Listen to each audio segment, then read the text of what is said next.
Mahabubabad parliament నియోజకవర్గం అభ్యర్థిగా గౌరవనీయులు మాజీ మంత్రివర్యులు బలరాం నాయక్ గారు కాంగ్రెస్ అభ్యర్థిగా పోటీ చేస్తున్నారు. జిల్లా అధ్యక్షులు భరత్ చంద్రెడ్డి ఆదేశానుసారం, అదేవిధంగా మన స్థానిక ఎమ్మెల్యే మురళీ గారి ఆదేశానుసారం అర్బన్ కాంగ్రెస్ పార్టీ ఆధ్వర్యంలో ఈరోజు మంచి రోజు కాబట్టి, లక్ష్మీవారం కాబట్టి, శుక్రవారం కాబట్టి ఈ కార్యక్రమాన్ని ప్రారంభించుకోవడం జరుగుతుంది. ఈరోజు జిల్లా అధ్యక్షుల వారు వస్తారు. వచ్చిన తర్వాత మానుకోటలో ఉన్న 36 వార్డులు మొత్తం కూడా రూపకల్పన చేసుకొని టౌన్ పార్టీ మీటింగ్ పెట్టుకొని రూపకల్పన చేసుకొని బలరాం నాయక్ గారి గెలుపు కోసం పయనించడం జరుగుతుంది.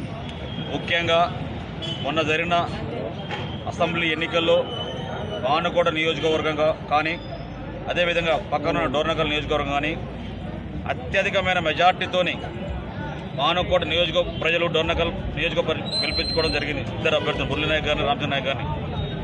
జనం అయితే గత 10 సంవత్సరాలుగా టీఆర్ఎస్ బీఆర్ఎస్ ప్రభుత్వంతో విసిగిపోయి కేసీఆర్ చెప్పిన మోసపూరితమైన మాటలు అర్థం చేసుకొని ఇక నేను నమ్మేది లేదు, తెలంగాణ కోసం ఏ సోనియా గాంధీ తెలంగాణ ఇచ్చిందో ఆ సోనియా గాంధీ తెలంగాణ ఇచ్చిన తల్లి రుణం తీర్చుకోవాలని చెప్పి దృఢ నిశ్చయంతో నిర్ణయించుకొని ప్రజలు మొత్తం కూడా డబ్బులు ఇచ్చినామా లేదా ఏమీ ఆలోచించకుండా కోట్ల రూపాయలు ఖర్చు పెట్టిన టీఆర్ఎస్ బీఆర్ఎస్ అభ్యర్థులని మానుకోట ప్రజలు డోర్నకల్ నియోజకవర్గంలో ఓడించడం జరిగింది. మీ అందరూ కూడా ఈ సందర్భంగా మానుకోట నియోజక ప్రజలకు, డోర్నకల్ నియోజకవర్గం ధన్యవాదాలు తెలియజేస్తున్నాం.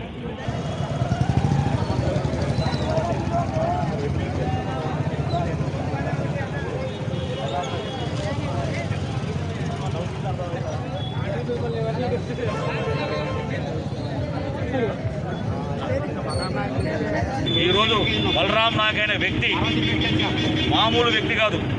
ఈ మహబూబాద్ నియోజకవర్గంలో కానీ, ఈ పార్లమెంట్ నియోజకవర్గం కానీ పేద ప్రజలు చదువుకోవడానికి కస్తూర్బా స్కూలు పట్టుకొచ్చిండు.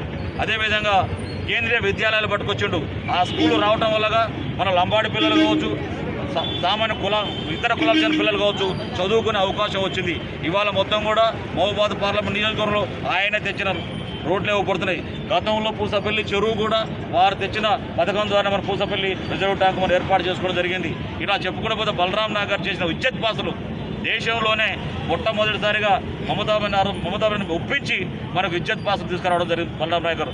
బలరాం నాయక్ గెలిపించుకుంటుంటే రాబోయే రోజుల్లో మానుకోట పార్లమెంట్ నియోజకవర్గాన్ని, అదేవిధంగా మానుకోట పార్లమెంట్ టౌన్ కానీ పార్లమెంట్ నియోజకవర్గాన్ని బ్రహ్మాండంగా అభివృద్ధి చేసిన అవకాశం ఉంది. బ్రహ్మాండం నాయకుడు, పిలిస్తే పలికే నాయకుడు, ఫోన్ ఎత్తే నాయకుడు, ఎవరికైనా సమాధానం చెప్పే నాయకుడు. అలాంటి నాయకుడిని మనం కూడా తన జేబుల నుంచి అవసరమైతే 10 రూపాయలు ఖర్చు పెట్టే వ్యక్తి. అలాంటి వ్యక్తిని మనం కాపాడుకోవాల్సిన అవసరం ఉంది, గెలిపించుకోవాల్సిన అవసరం ఉంది. కాబట్టి మానుకోట నియోజకవర్గంలో ప్రజలు మొత్తం కూడా బ్రహ్మాండమైన, గతంలో మురళీ నాయక్ గారికి 51 మెజార్టీ ఇచ్చారు. ఇవాళ 1,00,000 మెజార్టీ మానుకోట నియోజకవర్గం ఇవ్వాలని చెప్పి Congress party urban party demand చేస్తున్నాం, అడుగుతున్నాం.